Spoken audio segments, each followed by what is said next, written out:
Assalamualaikum warahmatullahi wabarakatuh. Perkenalkan, nama saya Dinda Rika Febriana dengan NIM F1D12452.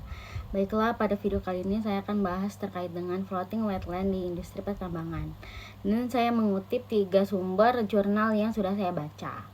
Yang pertama dengan judul Design of Floating Treatment Wetland in PT Antam Tbk UUBP Boksit Kalimantan Barat, yang penulisnya adalah Nurul Janah dan Mirza Sofariski Takwa Putra. Yang kedua, penggunaan eceng gondok dalam pengolahan air bekas bahan galian tambang batu bara untuk perumahan di Kota Samarinda. Penulisnya Dwi Tri Susanto dan kawan-kawan. Dan yang ketiga, decreasing level of heavy metals Fe and Mn use the wetland method at local open mining PT Bukit Asam, South Sumatera Province. Yang penulisnya adalah Heri Prabowo, Ali Amran dan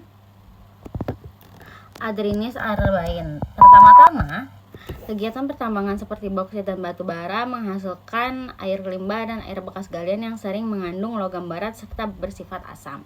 Jika tidak dikelola dengan baik, air tambang dapat mencemari lingkungan sekitar.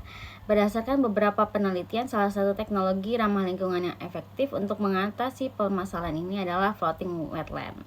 Floating wetland memanfaatkan tanaman air untuk menyerap dan menurunkan kandungan pencemar seperti besi dan mangan sekaligus memperbaiki kualitas air. Video ini akan membahas penerapan floating wetland di industri pertambangan berdasarkan hasil penelitian ilmiah. Industri pertambangan batu bara dengan sistem open pit selalu meninggalkan lubang bekas tambang atau void, di mana tantangan terbesarnya adalah munculnya air asam tambang atau AAT. Berdasarkan penelitian berjudul Penggunaan Eceng Gondok dalam Pengolahan Air Bekas Galian Tambang Batu Bara untuk Perumahan di Kota Samarinda, air danau bekas tambang ditemukan memiliki pH yang sangat asam, yaitu 4,3, yang dapat merusak kualitas air tanah dan kesehatan manusia, di mana masalah serupa juga dibahas dalam jurnal Decreasing Level of Heavy Metals Fe and Mn Use the Wetland Method of Coal Open Mining PT Bukit Asam, di mana kandungan logam besi atau Fe dan mangan yang tinggi dapat mencemari sungai jika tidak diolah dengan benar. Sebagai solusi agroindustri yang ramah lingkungan, kita mengenal konsep remediasi, di mana konsep ini dijelaskan secara mendalam dalam jurnal Penggunaan Eceng Gondok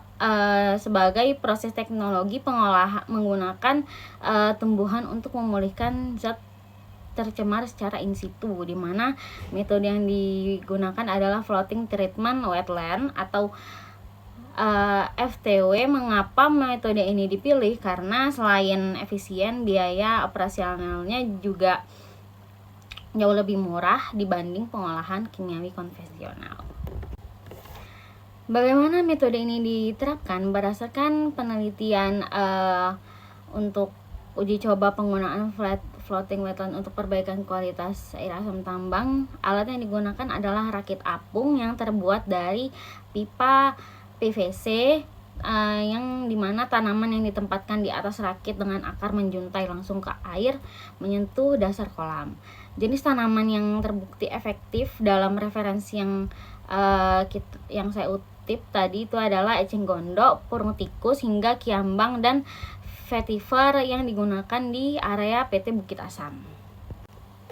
Hasil dari penerapan metode ini sangat signifikan. Yang pertama, netralisasi pH. Dalam penelitian di Samarinda, eceng gondok berhasil meningkatkan pH dari 4,13 menjadi 7,34 hanya dalam 25 hari. Yang kedua, penurunan besi logam atau Fe. Berdasarkan studi di PT Bukit Asam, kadar besi turun drastis dari 10,21 mg per liter menjadi 0,50 mg per liter. Yang ketiga, reduksi TSS atau total suspended solid, yang dimana parameter ini juga turun secara luar biasa dari 621 mg per liter menjadi hanya 2 mg per liter. Dimana diskusi dalam jurnal Decreasing of Level of Heavy Metals Fe dan Mn mengungkapkan bahwa debit air juga sangat menentukan hasil, di mana semakin lambat debit air mengalir, semakin maksimal akar tanaman bakal menyerap logam tersebut. Nah, implikasinya air yang tadinya beracun kini dapat memenuhi standar baku mutu untuk keperluan hygiene sanitasi perumahan yang memberikan manfaat nyata bagi masyarakat di sekitar tambang.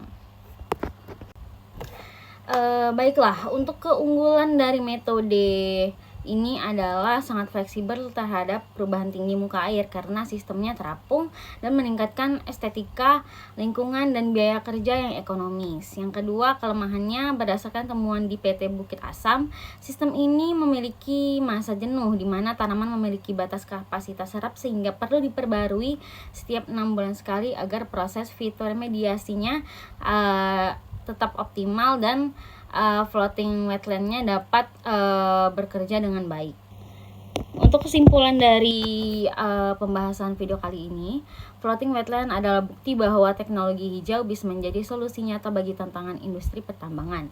Dengan memanfaatkan kekuatan alami tanaman, kita tidak hanya memulihkan lingkungan, tetapi juga menciptakan sumber daya air yang berkelanjutan bagi masa depan. Baiklah, saya Adinda Arika Febriana. Sekian penjelasan dari saya terkait dengan floating wetland. Terima kasih telah menyaksikan. Wassalamualaikum warahmatullahi wabarakatuh.